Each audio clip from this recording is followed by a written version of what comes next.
talk a bit about AI, the blog post, and everything. Then you guys, if you don't have much to show, just explain very simply what you've done. You don't have to like fill minutes just for the sake of filling minutes, and then it'll work. So just that I remember the order. So Hugo, do you want to do you have nothing to say? I can talk quickly about the changes I've made to the billing stuff, but I don't know if it's that interesting. Yeah, I think. Okay. No, okay. So I'll skip you, Hugo. I'll go Alex, Farhad, Diego. You have nothing to say either, right? No, I've only been doing code-based stuff for the past week. Okay, great. Then and Ash, you have something to say, right? Yeah, it's not much, but yeah, I can say something. Great. Okay, I'll start the stage then. I started it on YouTube. I'll start the stage. Why can I not start the event? I guess. I can do it. Yeah, but it has to be the actual event, not start the stage. It should be the actual event. Yeah. I can do it. If you can do it, yeah, do it. Yeah. Done. Cool. Let me know when you have started, Henry, the stream. It's done. Great. So welcome everyone to the weekly call that we do to present our work and also get feedback from you. As usual, we're going to wait a few minutes for everyone to have the opportunity to join. But then after that, we'll start quickly. This week is going to be a short one. I think we're going to talk a little bit about the blog post that we've done. And then some people have some small features that they worked on this week. So we'll just wait around 1 or 2 minutes and then start right away. Waiting for everyone to join. I'll just explain a little bit what we worked on. Diego and me, we worked a lot on Vel 5 migrations. I'll spend a bit more time on this. Farhad and Hugo have been working a lot on AI chat, and so there's a lot of features and as well as polishing. They will spend some time explaining it. Dieriba has worked on the HTTP routes, so especially HTTP routes and their OpenAPI integrations. Ash has worked on supporting Go for the local development mode, as well as some other little improvements. So I'll start give you a little bit of context. So first, we did our release of our blog post around AI chats. It's been pretty important for us. It's actually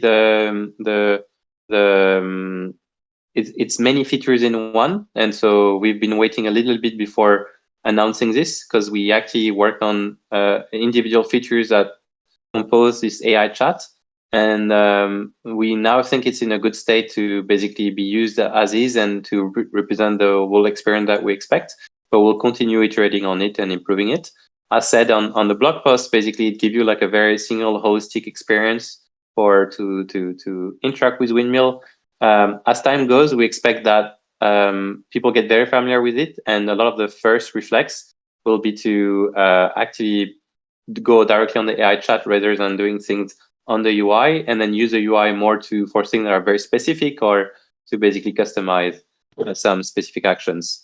So that's the AI chat. I think Hugo and Farhad might tell you more about this. And then myself and Diego, we've been working on migration to Svelte 5. So this is a very small internal detail of how the front end works, but we are using Svelte. And we've actually migrated to Svelte 5 about months ago. But we hadn't migrated the code base. For the most part, we were using a compatibility mode. We removed this compatibility mode, and because it still has some, it has some problems. But it means that in this transition period, especially this week, there's still some mini bugs that are introduced that we're chasing, and then we're removing to get to the same state as before.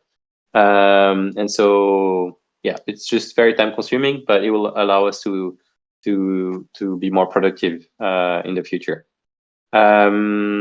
Maybe Alex, do you want to talk a little bit about the GitLab improvement that you've been working on? Yep. So I'm very close to finishing and releasing the Git sync and general local development experience. So that being said, that's the CLI Git sync settings for EE customers on the workspace. This week specifically, I added a hub script, a new hub script. If you're on GitLab and you merge requests, changing some workspace code, you can actually have that hub script be on Windmill be executed by a GitLab webhook, and then it will push your changes to your workspace. So that's something some of our customers have requested. If you don't want to use GitHub Actions or GitLab pipelines, you can use Windmill to actually execute the push to Windmill workspace. So basically, we'll clone your repo and push it. So yeah, take a look or keep watching our changelog, and soon you'll probably see like the big improvements on the CLI and Git sync. Yes, maybe to give a bit of context, right now Git sync it's the jobs of Git syncs run on Windmill, but if you're basically doing change on a repo, usually what the standard pattern right now is to do that CI in GitHub Action or GitLab jobs. But for some customers, they actually would want even those jobs for security reasons to be run on Windmill. So we're making that easier, and it's all part of basically improving quite a bit the Git sync experience that Alex has been working a lot on, and we'll be able to present soon like a full version of. We want to be next. I think Farhad, would you like to go next? Yeah, I can go next. Let me share my screen. I will show you a little demo. So yeah, for the same as the last few weeks, I've been working on the AI chat. Can you see my screen? Yep. Okay, so yeah, I made two main improvements. The first one is now you can query our API from the chat. So, for example, you can ask it to fetch your failed jobs. So it will give you a summary of what they are. As before, you can also ask it to navigate the app and show you where in the app you can see it.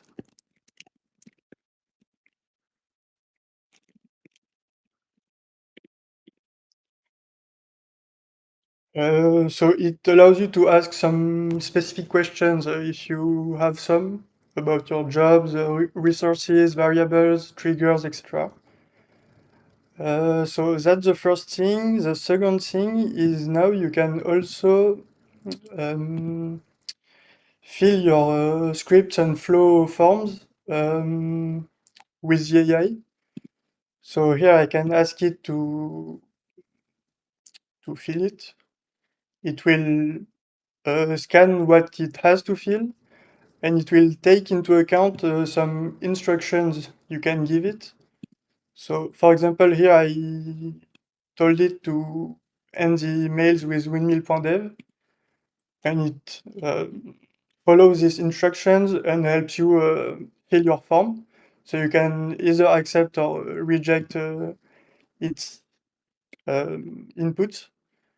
So that you know it is disabled by default, and you can enable it here and give your instructions. Yeah, it's two main things. I think that's it for me. Yeah, I think that's it. I think Ash, if you want to go next. Yeah, I think I'm supposed to go next. Yeah, my change is pretty complementary to what Alex does. I'm working on improving local development for Go language. So as for TypeScript and Python, like you have local local log files like requirements.txt you can put in your local repo, or package.json you can put there also, and then you can create scripts locally and then push it from the CLI to the instance. It will inherit the log file and use that instead of generating new one from in the instance. So yeah, it wasn't the case for Go. Now it is. So you can put go.mod to your local repo. You can put dependencies you want to have there, and you can create new scripts locally with CLI, push it, and it's gonna respect this log file. Yeah, I think this is gonna improve a bit experience for Go development on local. And yes, it's not yet released, but it's merged with main and just waits for the next release, and it will be available then. Yeah, I think that's it for me. Dieriba, I think, supposed to It's okay, I go can go next. next. Okay. Okay. So this week I was working on the integration of HTTP words to OpenAPI specification with webhooks. So now you can generate webhooks, an OpenAPI specification from Windmill HTTP words or webhooks. You have to go to the. Can you see my screen? Yes, we can. Okay. You have to go to the Windmill HTTP web page and choose to OpenAPI, and you can either filter by you can choose the webhooks you want, and HTTP words too. You just have to fill some regex, and it will do the filter for the webhooks on the script path or flow, as webhooks are linked to script and flow. And for HTTP route, we do for their routes and their route path. For example, I'm going to merge all. I'm just going to generate the specs. And you can either download it, copy it. I will just to show you a quick example to download it as a file. Going to Postman, and I'm going to import the configuration in Postman so you can see that it will load all the config for you, and you have access to all of your route, and you can for example do request. I'm going to send a quick payload. This is the job ID, and I can return and see that the job has been run. And that's all for me.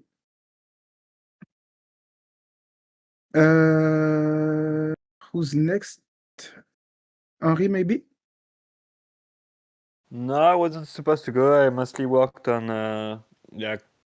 customer stuff and the blogs that we shipped. So I think we're good. Maybe Ruben, you want to say a final word? No, just if we have questions, happy to answer them. Question or feedback. Maybe Dieriba, you can stop sharing your screen now.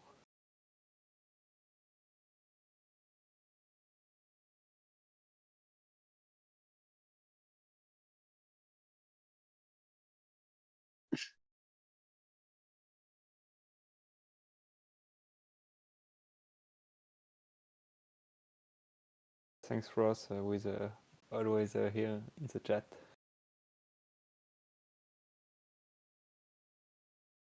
No question on YouTube as well.